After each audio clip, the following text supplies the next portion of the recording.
do you think you will be remembered? Right? How long do you think you will be remembered? And what do you think about that? Being remembered.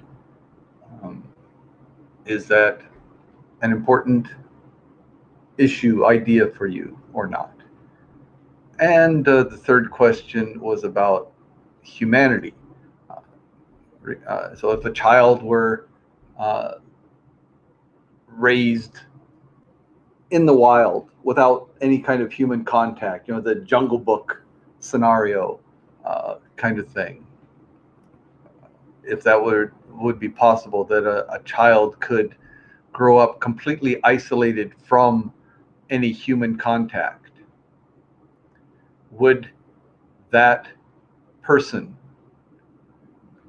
be human? How human would you consider that person to be?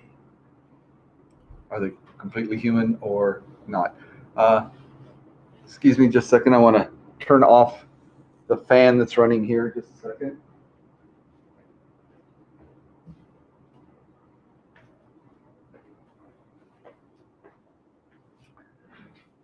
Okay. I'm back. Oh, you probably maybe not didn't even notice, since I'm not live on camera. All you see is the little advertisement video blurb that keeps looping through there, and my static profile picture and Jeff's picture.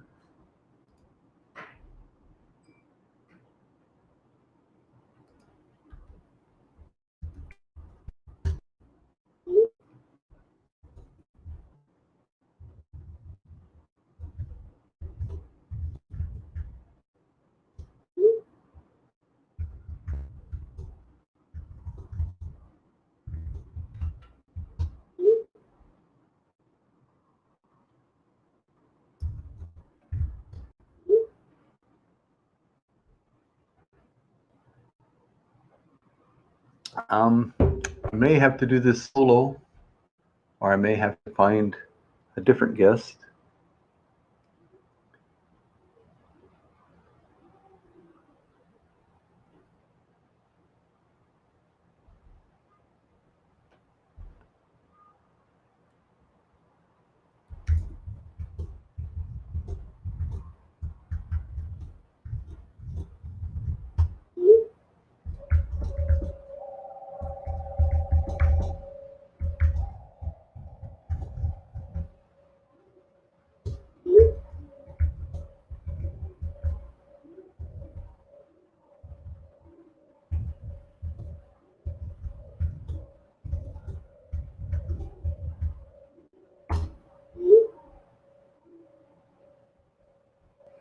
All right, we're going to see if we can get Jeffer on here.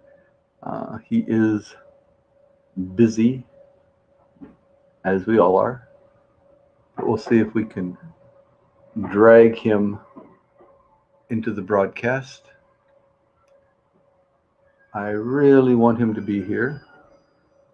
I find it so much easier talking with someone than someone that I can really interact with than just me performing some monologue about my own random, chaotic, eclectic thoughts.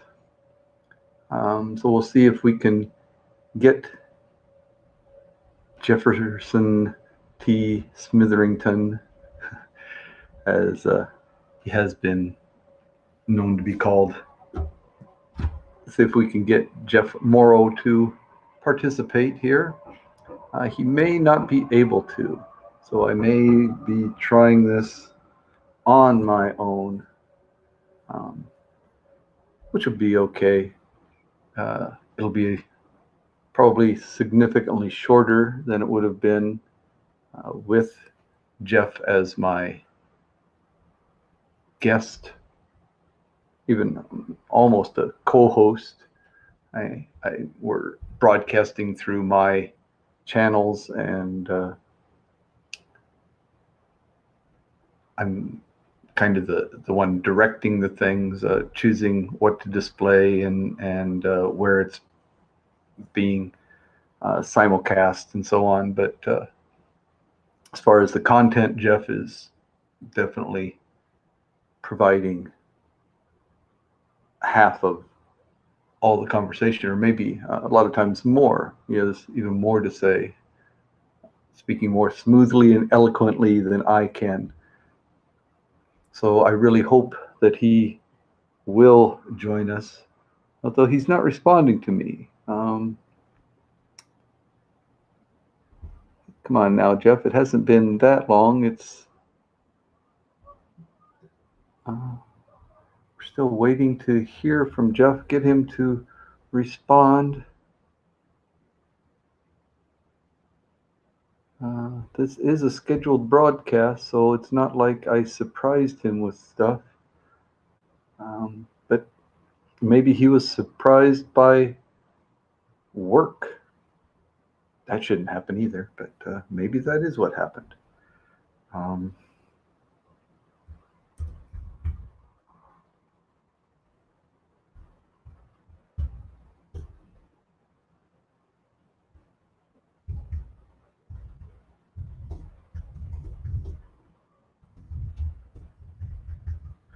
All right, you can probably hear me clicking away here, trying to get him to respond to my texts.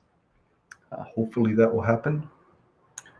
All right, well, since he is choosing to not participate and not reply,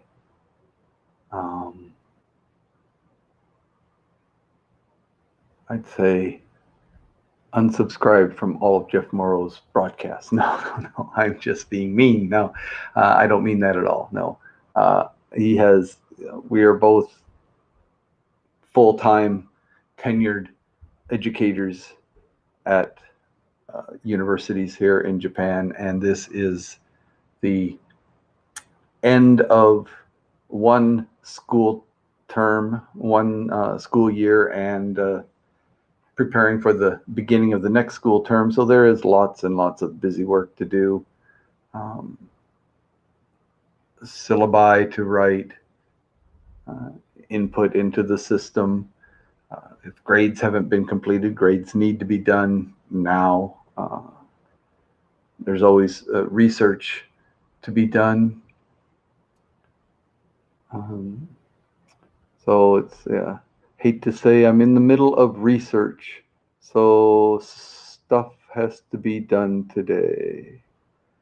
Okay, stuff has to be done today with an exclamation mark. So perhaps I'm expecting too much to hope that he might drop in even for a 10 or 15 minute little talk here. All right, well, so this will be my solo version of Layman's philosophy. Okay, so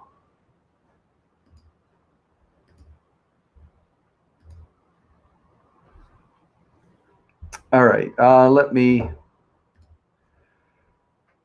tell you what is going on here. So first, let me just ask you to, if you have any interest at all, please subscribe to me. I have YouTube, Daniel Miner, Habs TV here at Daniel Miner, and Twitter is at Darts Player. I used to be quite a darts player, played quite a bit. I mean, not professionally. The tournaments were just local darts bar tournaments and things like that I used to enter. But I did quite well, I thought. Managed to play darts for free most nights, so that was nice. But anyway, let me talk about the first question. So, if you could become immortal on the condition you would never be able to die or kill yourself, would you choose immortality? And immortality, we hear a lot about that. I mean, who was it? Walt Disney, who had his body frozen with the idea that in the future when technology and medical technology and so on had advanced to the point where people could be reanimated, brought back to life possibly, and their lives extended and so on. Um, that would be a possibility because his body had been cryogenically uh, maintained for until that time. Uh, the Fountain of Youth, that famous legend of the Fountain of Youth, people looking for the Fountain of Youth so that they could extend their lives. The Philosopher's Stone, wasn't it, that supposedly produced, I think in the Harry Potter stories, the Philosopher's Stone was uh, able to produce an elixir that extended people's life, uh, the people's lives. Uh, what was the guy, Fromel, in the Harry Potter stories, that had the Philosopher's Stone and produced the elixir of life and was able to live many times his natural life span. So this idea of living much longer, at least, has been very popular, and there are the mythical, let's call them mythical creatures such as vampires and so on, who supposedly live forever unless they have been killed either by sunlight or the stake through the heart and so on. But uh, if they avoid those type of circumstances, they can live indefinitely, a type of immortality. We have these science fiction stories where people are able to transfer their consciousness into another body of a younger, healthier person and so on.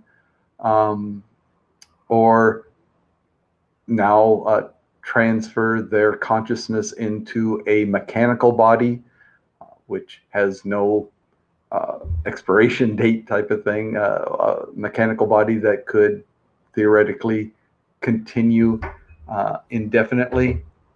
Um, and, these kind of stories have been around forever. But in all those, most of those stories anyway, um, the possibility of letting go, of letting that end.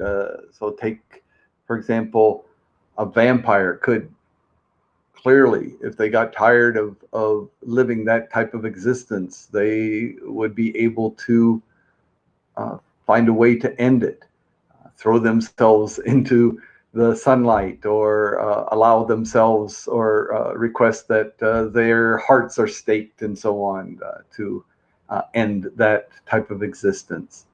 Um, the cryogenically preserved bodies, uh, obviously if the body died once, probably it would be the likelihood that that body could be allowed to die again. Um, Even transferring the consciousness into another body, for example, your own cloned body, the body is arguably your body. Take the blank slate of that cloned body and put your consciousness in there. But again, that body would wear out, would grow old, wear out, and you could eventually choose to stop living that way. Um, Mechanical body, you could do the same thing, even if the mechanical body could theoretically survive forever, uh, given proper maintenance or whatever, and a power source and so on, right? You could still, I'm sure, choose to end that existence, to destroy that body. But uh, moving over towards something more religiously oriented. So if we have a soul or spirit, or there's something to us beyond our physical beings, and if that aspect of us, if that part of us could continue forever, so that we as individuals, or for just one of us, so that you as an individual were able to continue indefinitely, immortality, right? If you could choose that, so that your consciousness, in whatever form that might be, maybe separate from a physical body, but your individual consciousness could continue indefinitely, an infinite number of amount of time into the future, a future without an end.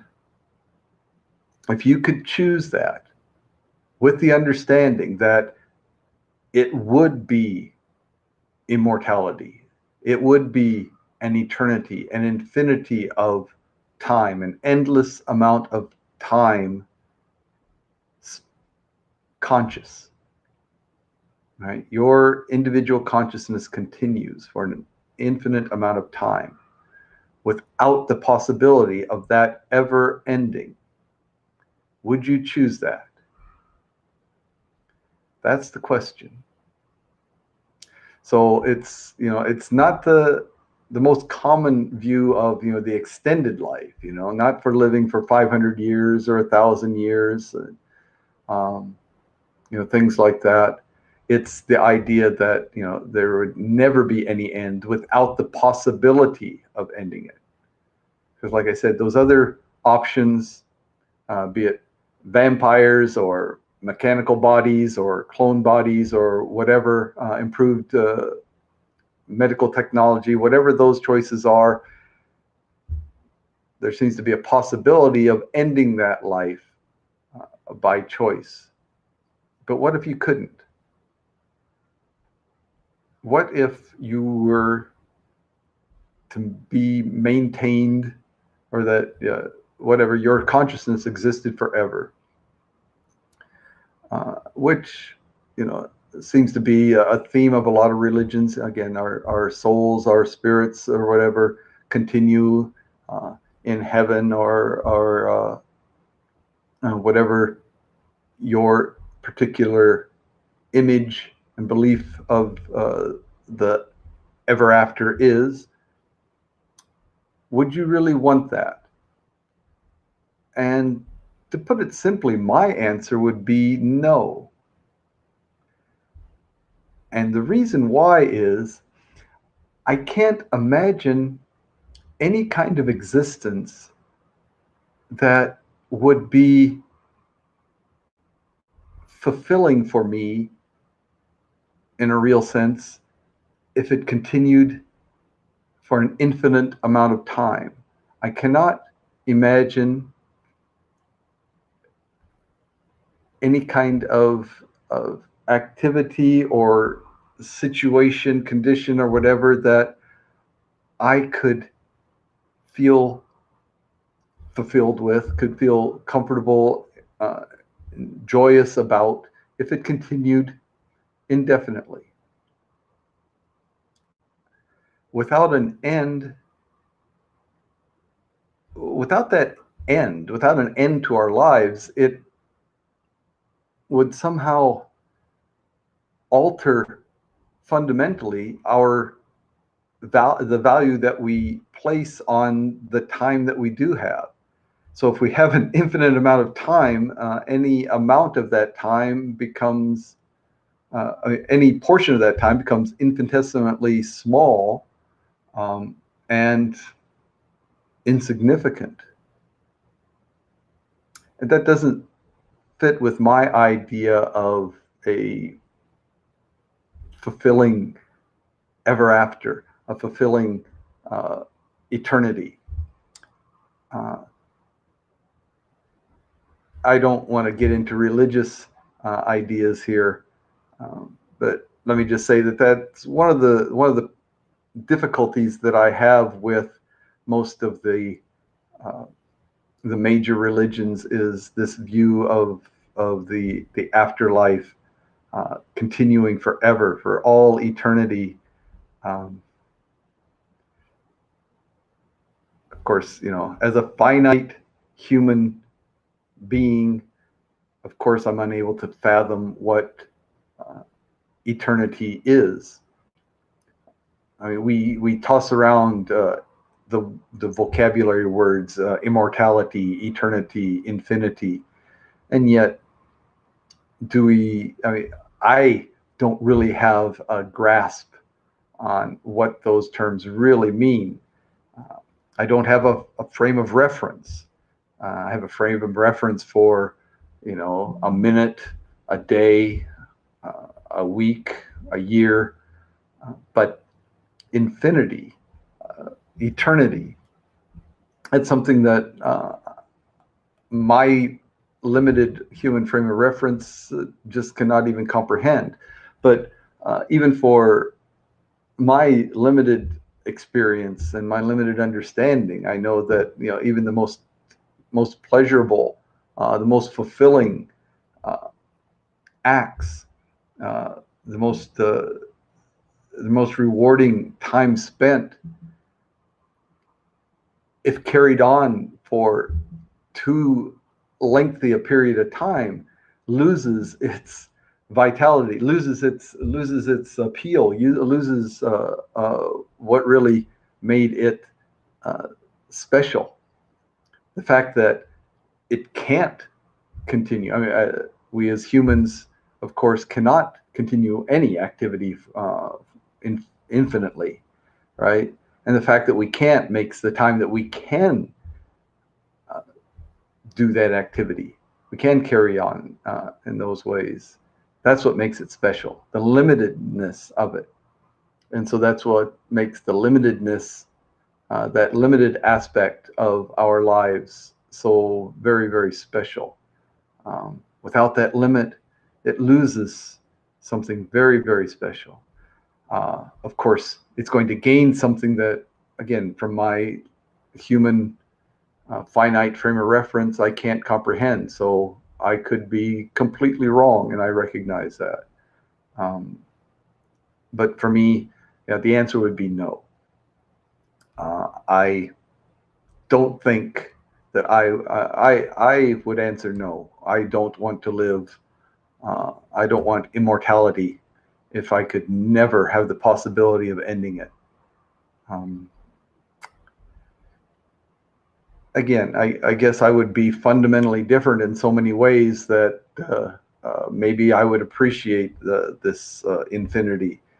But my human perspective would be that no, I wouldn't appreciate that infinity. Repetition, without end.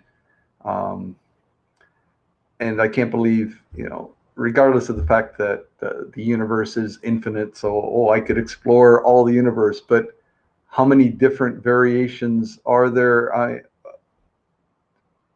don't. I just anyway. Like I said, I can't imagine the situation where an infinite amount of time would really be a pleasurable, rewarding, fulfilling experience for me. So no. Okay. Um, the next question should come up here in just a second. Oh, there it is. How long will you be remembered after you die? How long will you be remembered after you die? Okay, well, um, just if we take the question at face value, I'd have to say I don't know. I mean, how am I supposed to know how long I'll be remembered after I die?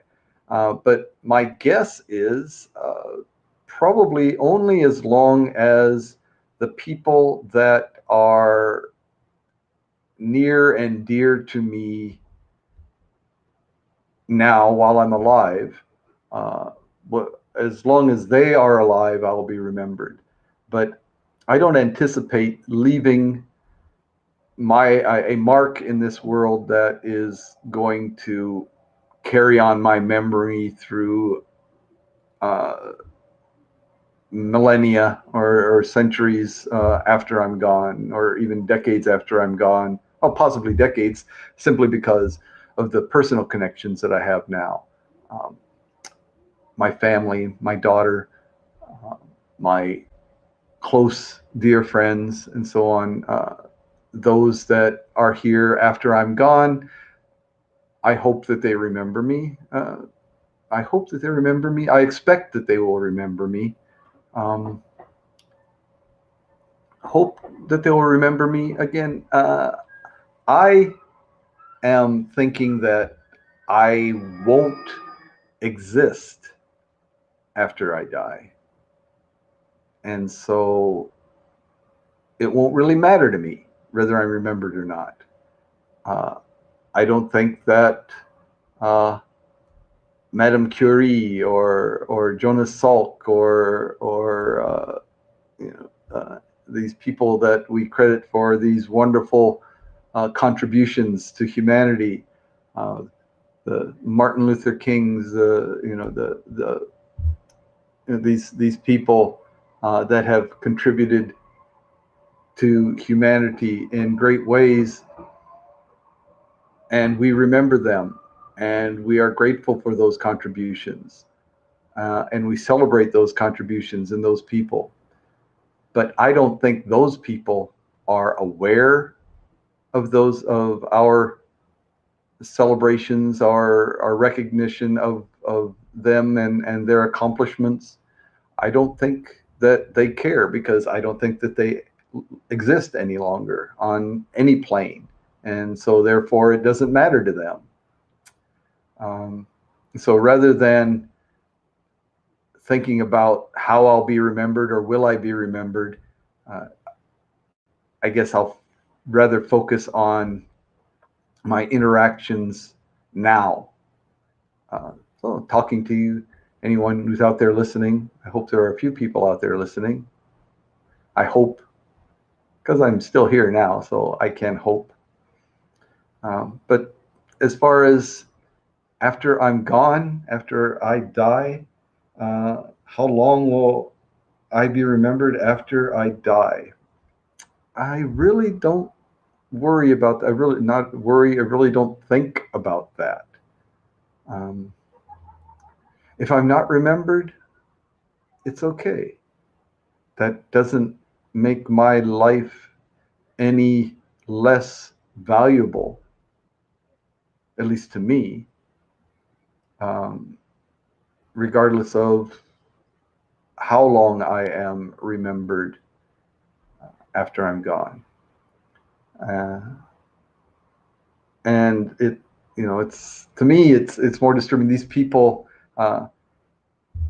the rarities, thankfully, but the people that will do anything to be remembered, the people who uh, choose atrocities, choose the path of committing atrocities against other humans in order to make their place in history, so that they'll be remembered. Uh, that's uh, that's not what I think any reasonable, rational person, not the route that they would choose, and I certainly wouldn't choose it. But even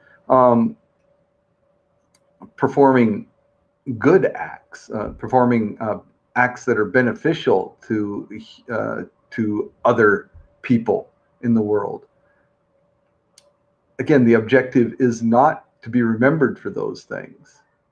The objective is to help people, to be a benefit to my fellow humans, uh, to benefit them, not to establish some kind of place in history.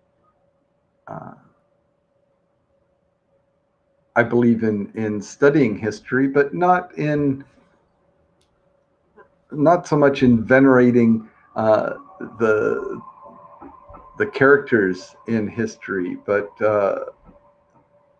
appreciating the fact that there was a person that took that route, that did those things, that benefited us, and to take them as an example of a way to live our lives, of a way to conduct ourselves that can be beneficial to others.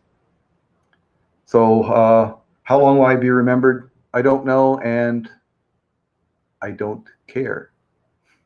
I won't care after I die, and I'm certainly not going to spend any time at all even thinking about it.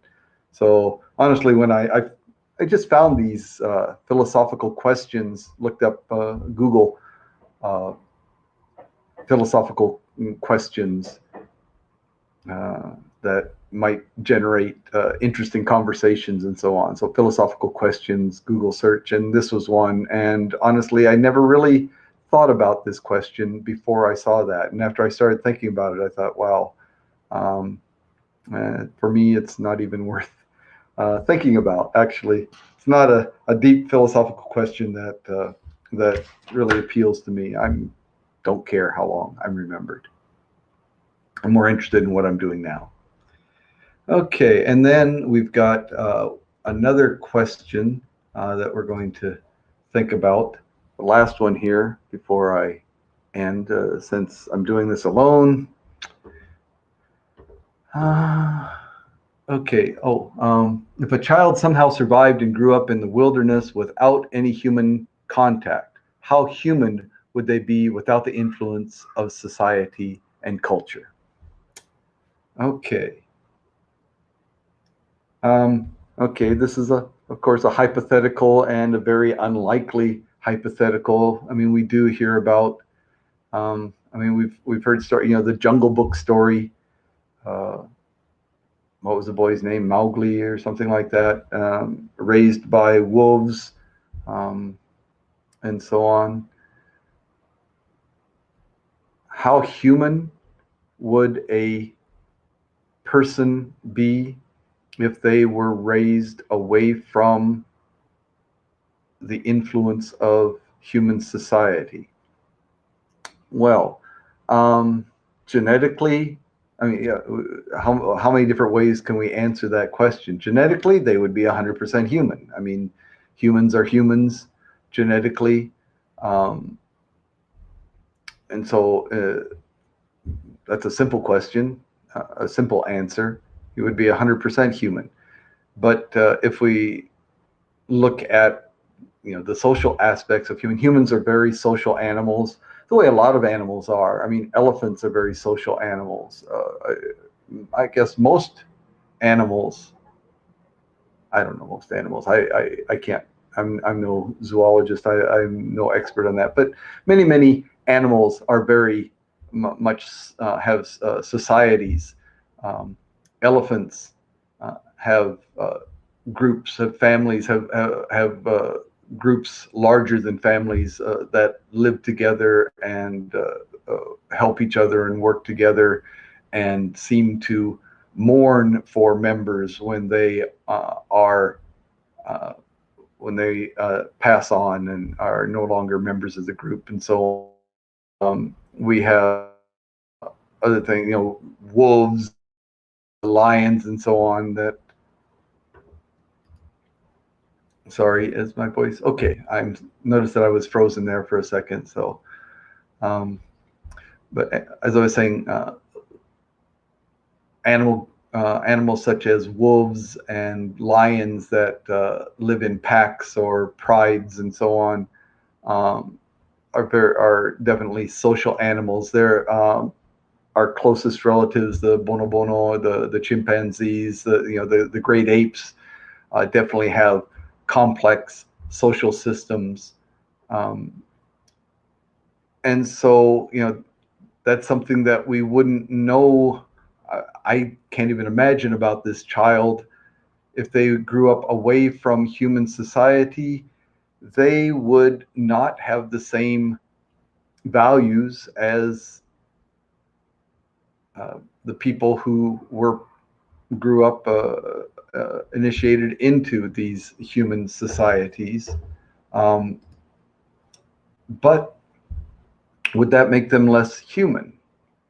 I don't think so. I think that uh, as a human, requiring, there's a certain need for uh, this social structure, the social contact that humans have. And if they grew up in the wild, I would imagine it would be something like the Jungle Book type of situation where that child would necessarily be part of some kind of animal society. That seems to be a need. And like I said, that's not just a human need. Uh, this interaction with uh, like like species, um, individuals from the same species is a need that many different kind of animals have. Um, so if that child were, again, going to the Jungle Book as the familiar example, if a child were raised by wolves and they became familiar with the way wolf society does things, then that child would necessarily adapt to that situation. Would they be a wolf? No. They would function within wolf society, um, but they would still be human. The need for this social interaction uh, and with the inavailability of the same species to interact with, finding another group to socialize with, that's part of being human, part of many different animal species, as I've said several times. So, in that way, they would be 100% human.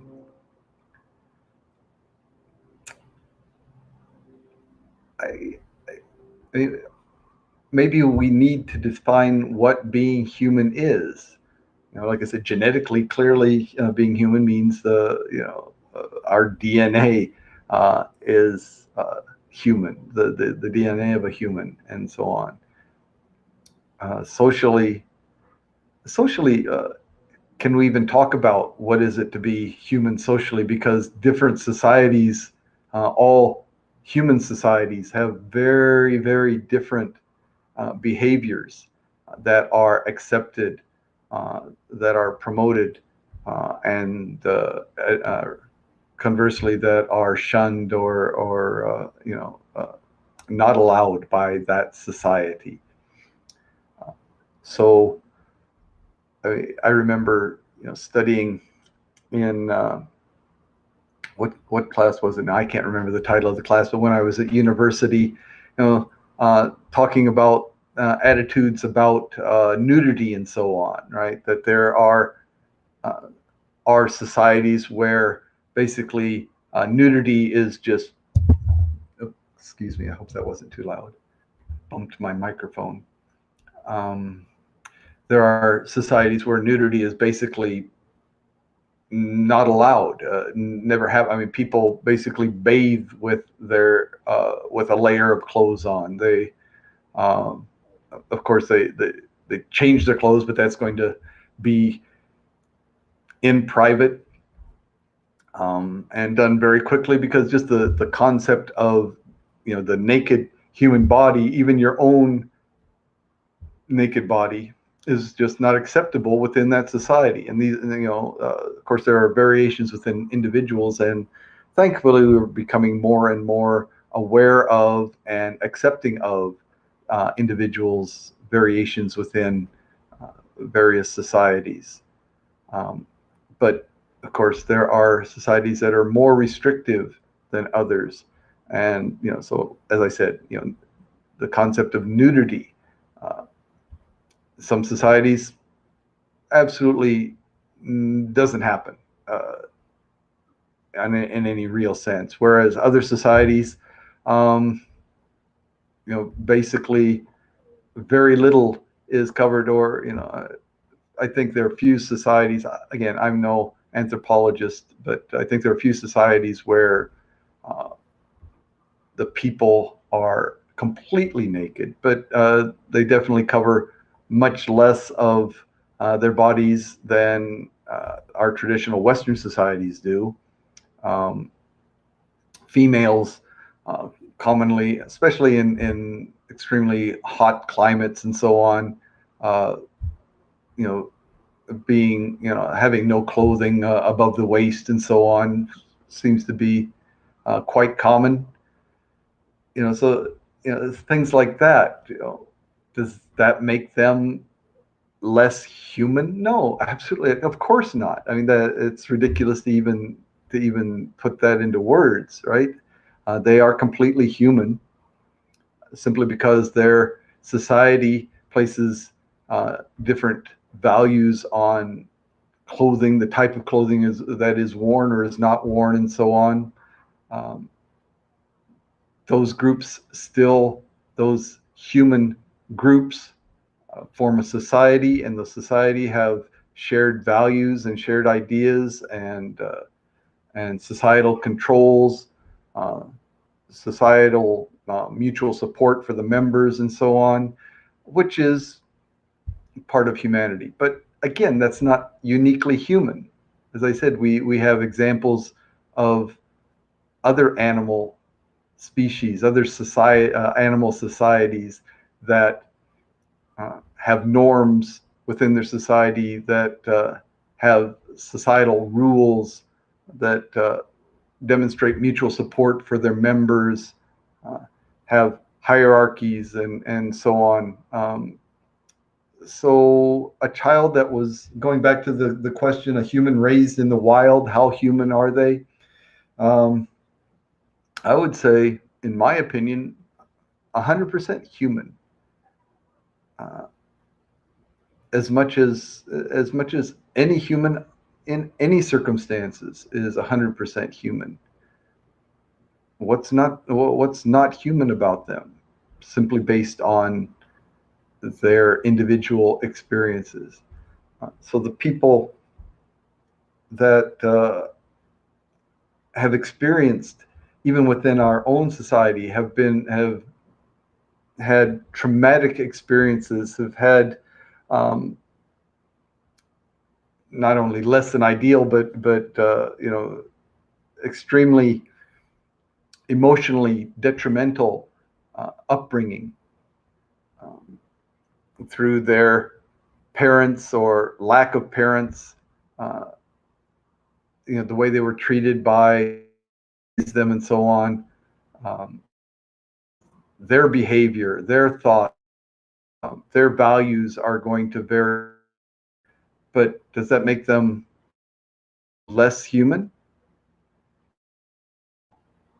No, they're still just of whatever it is that we are defining as human.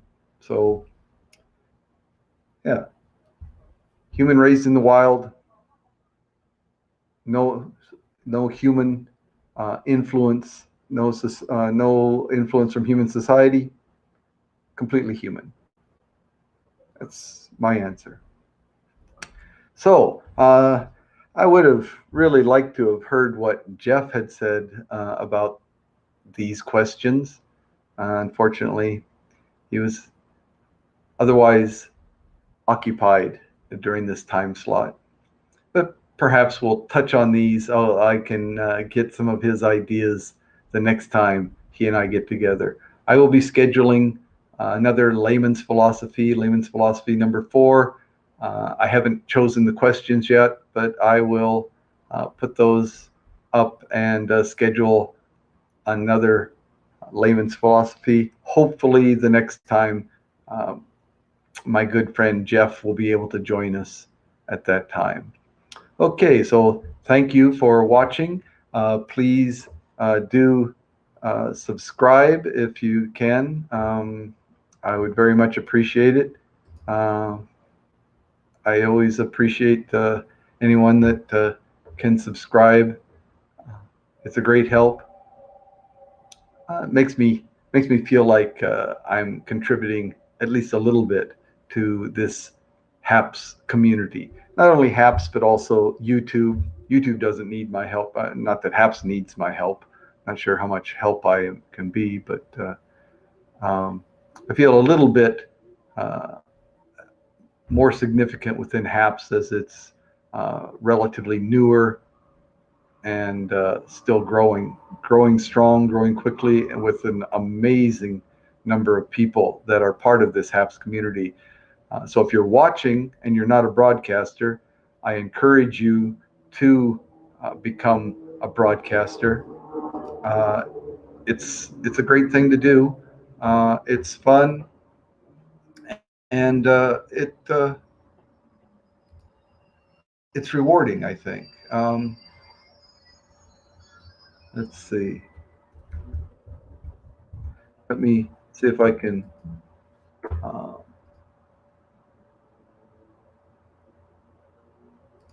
let's see if I can put up my.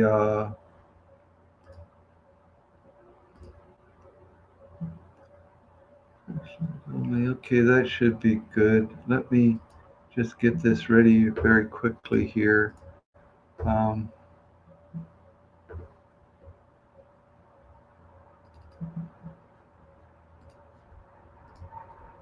Let me give you my subscription information. Of course, again, if you're watching this on HAPS TV, then you already know how to subscribe to me. But if you're following me on, for example, YouTube, if you search for Daniel Miner, I did that recently, and there are several Daniel Miners. I should change my my face photograph, my profile pic on YouTube, because it's me when I was about I don't know, about 4 years old, I think. So a little bit hard to recognize there. So if you see a Daniel Miner with a child's face there, that's probably me. But Daniel Miner on YouTube, I have a channel there. HAPS TV here, which everybody knows about who's watching me on HAPS. And my Twitter account, you can find me there. Darts player. I used to play a lot of darts. Excuse me. I used to play a lot of darts. Not so much anymore, especially with COVID. That's not a good activity for social distancing.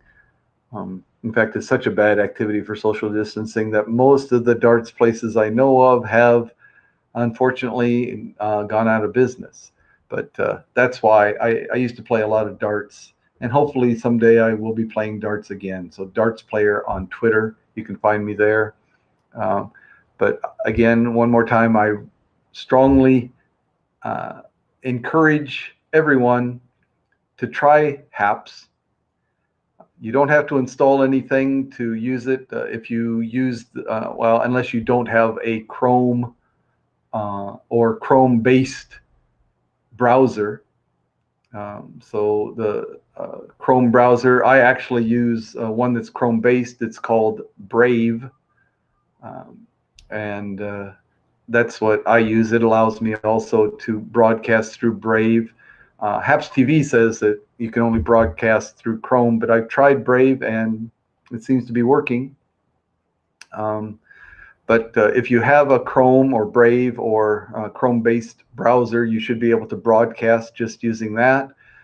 If you have a smartphone or tablet, there are applications that you can download that make it very, very easy to broadcast from your tablet or iPhone or smartphone. I myself use an iPhone. I do my walking in Kumamoto broadcast there. So that's another broadcast I do. So this Layman's Philosophy is one broadcast that I try and do once a week. I am working on a new broadcast. I've just done a couple so far. The kind of a quiz game broadcast that is a quiz game about the United States, different kinds of trivia. Some of them are not so trivial. Some are general knowledge questions. It's actually taken from a game, uh, geared toward Japanese students who don't know very much about America. And it has cards with questions on them, and so I just read those questions out. And if I have viewers that are watching, they can type in the answers. I'm really hoping that I can uh, do that on a regular schedule, to the extent that I could have panelists who we could turn it into kind of a HAPS TV quiz show. Um, I don't have the resources to offer prizes at this point, but at least you'll have the knowledge that you were able to answer those questions. Um, so that's maybe that's part of me being a teacher. Asking questions is kind of part of my job, but that's a broadcast that I'm working on. So this Layman's Philosophy, the quiz show, I'm doing one on America Now. I plan on spinning off another quiz show about Japan, the same type of thing, another collection of cards that I have with questions on them about Japan this time. So I may spin that off in the near future. And then my walks around Kumamoto, Japan, which is where I live. Kumamoto, Japan uh, is a city on the island of Kyushu in the southwest part of Japan. Um, Americans, I look at it and think of it as in the south, but Japanese refer to Western Japan. I mean, it's basically the southwest. Japan kind of curves off, so it's both south and west is where Kumamoto is. So anyway, my walks around the city, Kumamoto, be it to my office, from home to my office, or heading out for shopping at one of the local shops somewhere, just introduce you to what a medium-sized city in Japan might look like. It's not Tokyo. It's Japan, but it's not Tokyo. It's not Osaka. It's not Kyoto. Uh, so it might give some people that have a restricted idea of what Japan is and looks like, it might give you a little broader perspective. I'm sure that most of the broadcasts that are originating from Japan are going to originate from the larger metropolitan areas. So I'm happy to do my little part to expand that beyond the major urban areas to something a little bit more remote. So from Kumamoto, Japan, thank you for joining me for this broadcast. Please subscribe, and I'll see you again next time on Layman's Philosophy, or maybe one of my walks, or the game show, the quiz show that I've been doing. Thanks again. Goodbye.